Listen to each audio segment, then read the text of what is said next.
Haunted बस। रात के करीब 11 बज रहे थे। सड़क पर इक्का तुक्का गाड़ियां चल रही थी। अपनी नाइट शिफ्ट खत्म करके शीला और निकिता बस स्टॉप पर खड़ी थी। आज तो हमें बहुत देर हो गई। पता नहीं घर जाने के लिए हमें कोई साधन मिलेगा भी या नहीं। अगर कोई साधन नहीं मिला तो कहीं रात इसी बस स्टॉप पर ना बितानी पड़े। अपनी काली जुबान बंद कर, जब देखो तब उल्टी बातें ही करती है। अरे कुछ देर रुक जाना, कुछ ना कुछ मिल ही जाएगा। लेकिन काफी देर तक इंतजार करने के बाद भी उन्हें कोई बस नहीं मिलती। धीरे धीरे समय के साथ साथ सड़क पर चलने वाली गाड़ियों का दिखना भी बंद हो जाता है। अरे ये देख, अब तो सड़क पर एक भी गाड़ी नहीं दिख रही। दूर दूर तक गाड़ी और किसी इंसान का नामो निशान नहीं है। एक काम करते हैं, वापस अपने ऑफिस चलते हैं। हम दोनों आज रात वहीं गुजार लेंगे। देख, तुझे अच्छी तरह पता है 10 बजे के बाद चौकीदार ऑफिस के मेन गेट पर ताला लगाकर अपने घर चला जाता है।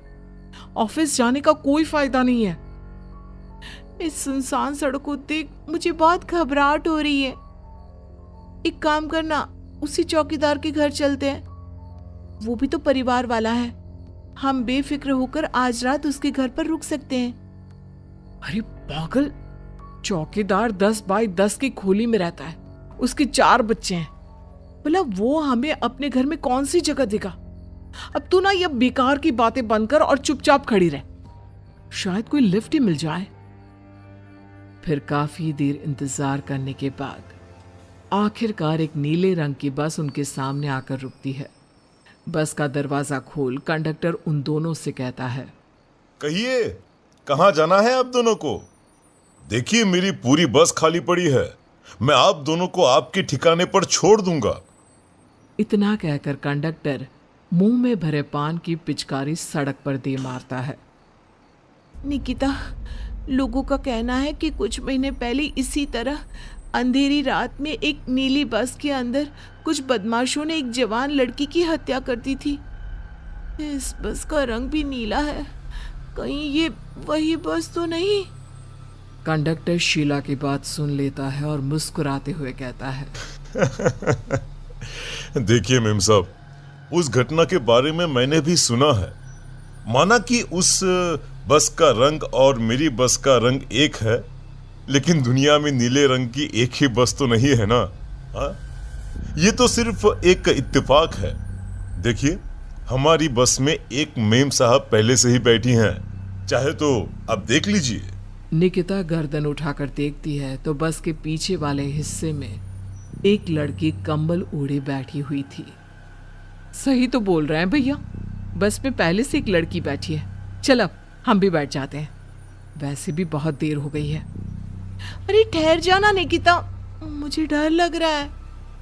अरे तुझे इतना ही डर लग रहा है तो तू यहीं खड़ी रहे, मैं तो चली। अरे तुम मुझे छोड़कर कहाँ जा रही है? मैं भी चलती हूँ। दोनों बस में जाकर बैठ जाती हैं। देखते ही देखते ड्राइवर बस को तेज रफ्तार में चलाना शुरू कर देता है। तभी शीला की नजर पीछे वाली सीट पर अकेली बैठी लड़की पर पड़ती है। उस लड़की की लाल आंखें और उसका आधा जला हुआ चेहरा देखकर शीला घबरा जाती है। सुन निकिता, हमारे पीछे जो लड़की बैठी है ना, उसकी आंखें एकदम खून की तरह लाल और चेहरा किसी चुड़ैल की तरह डरावना दिख रहा है। अरे छोड़ ना, कौन कैसा दिखता है? मुझे इन सब बातों में कोई दिलचस्पी नहीं है। मैं थोड़ी देर झपकी लेना चाहती हूँ, इसलिए अब तू अपनी बड़बड़ बंद कर प्लीज। बेफिक्र निकिता अपनी आंखें बंद करके बैठ जाती है। दूसरी ओर बस जंगल के रास्ते में पहुंची है। चारों तरफ घना अंधेरा और साथ ही जंगल में मौजूद जंगली जानवरों की डरावनी आवाजें शीला को और भी ज्यादा डराए जा रही थी। थोड़ी ही देर में बस एक बरगद के पेड़ के पास से गुजरती है। तभी अचानक बरगद की डाल पर बैठी एक बिल्ली कूदकर खिड़की के रास्ते शीला की गोद में आ गिरती है। मर गई रे, बचाओ मुझे, कोई बचाओ। शीला के चिल्लाने की वजह से निकिता की आंख खुल जाती है और वो भी घबराकर इधर उधर देखने लगती है। तभी पीछे वाली सीट पर बैठी लड़की उठकर शीला के पास आती है और बिना कुछ कहे उस बिल्ली को शीला की गोद से उठा उसे सहलाते हुए अपनी गोद में लेकर वापस अपनी सीट पर जाकर बैठ जाती है। अरे शीला, तू तो बहुत ही डरपोक है, जरा जरा सी बात पर उछल पड़ती है। मैं कल से अकेले ही सफर करूंगी। अरे मैं क्या करूं, वो बिल्ली अचानक मेरी गोद में आ गिरी। अपनी बकवास बंद कर और मुझे चैन से सोने दे। इस तरह शीला को डांटकर निकिता फिर सो जाती है, पर तभी अचानक एक झटके से ब्रेक लगाकर ड्राइवर बस को रोकता है। शीला खिड़की से बाहर झांक कर देखती है तो उसे सड़क के किनारे एक काला आदमी खड़ा दिखाई देता है। उसकी बड़ी बड़ी दाढ़ी और अजीब से कपड़े देखकर शीला को घबराहट होने लगी। क्या हुआ ड्राइवर भैया, आपने बस क्यों रोक दी? अरे वो देखो, वहां वो सड़क के किनारे एक आदमी खड़ा है, उसी के लिए मैंने बस रुकवाई है। शीला निकिता को धक्का देकर नींद से जगाती है। अरे अब क्या हुआ? वो देख, सड़क किनारे कितना डरावना आदमी है। उसका अजीबोगरीब हुलिया देखकर लगता है जैसे कोई शैतान खड़ा हो। अब शीला की तरह निकिता भी उस आदमी को देखकर थोड़ा डरने लगती है। कंडक्टर, क्या तुम उस आदमी को बस में चढ़ाने वाले हो? उसे देखकर हमें डर लग रहा है, उसे बस में मत चढ़ाओ।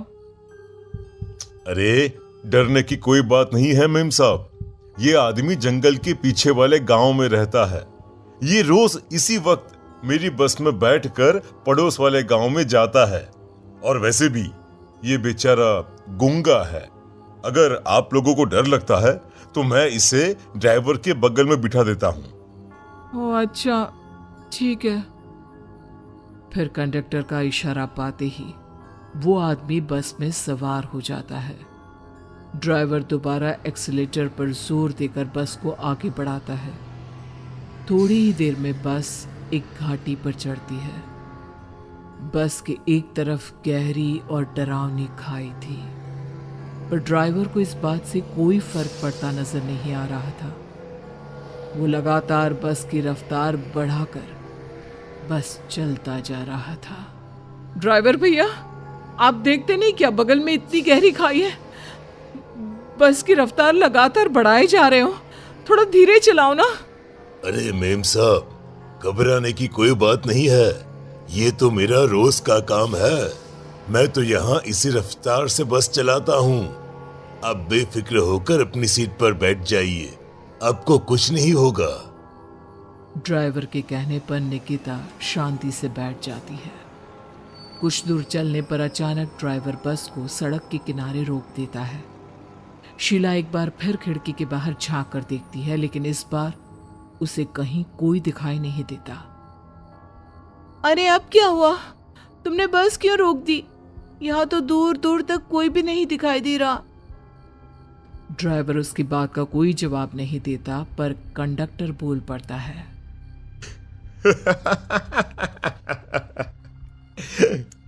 ये हमारी फेवरेट जगह है, हम अपने सारे अच्छे काम यहीं पर करते हैं। अब हमारा प्रोग्राम खत्म होने के बाद ही बस यहाँ से आगे बढ़ेगी।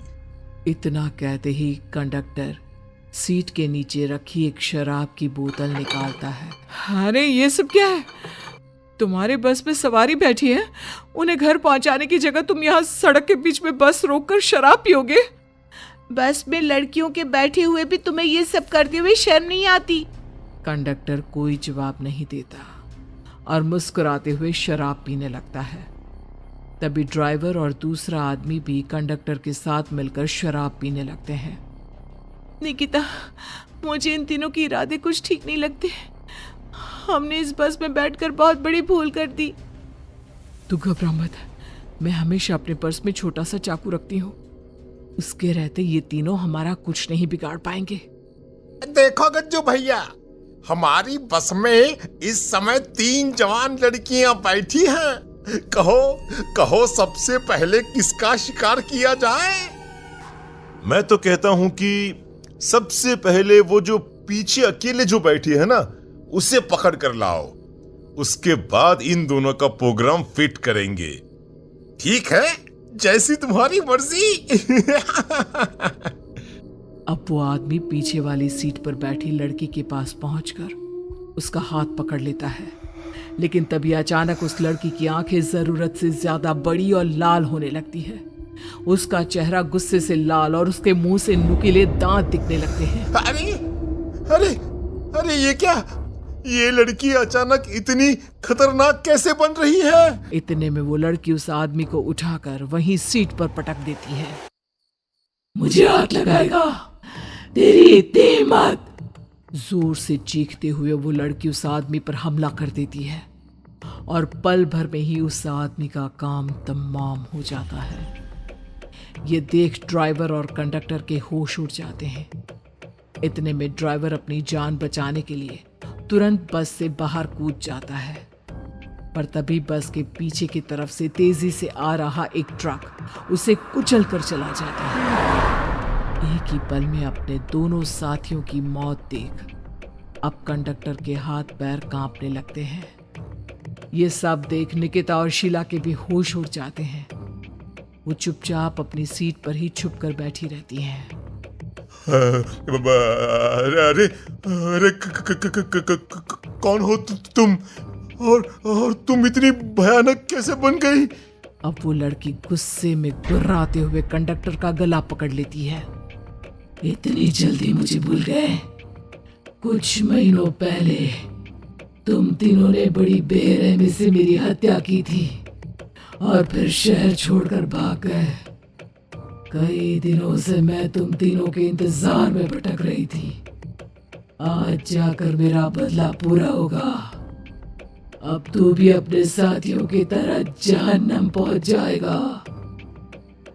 अब वो लड़की कंडक्टर को उठाकर बस के पास मौजूद खाई में फेंक देती है। कंडक्टर एक बड़े पत्थर से जा टकराता है और उसकी भी मृत्यु हो जाती है। दूसरी तरफ ये सारा नजारा देख शीला और निकिता बेहोश हो जाती है। अगली सुबह जब उन दोनों को होश आता है तो वो अपने आप को एक सरकारी अस्पताल में पाती है।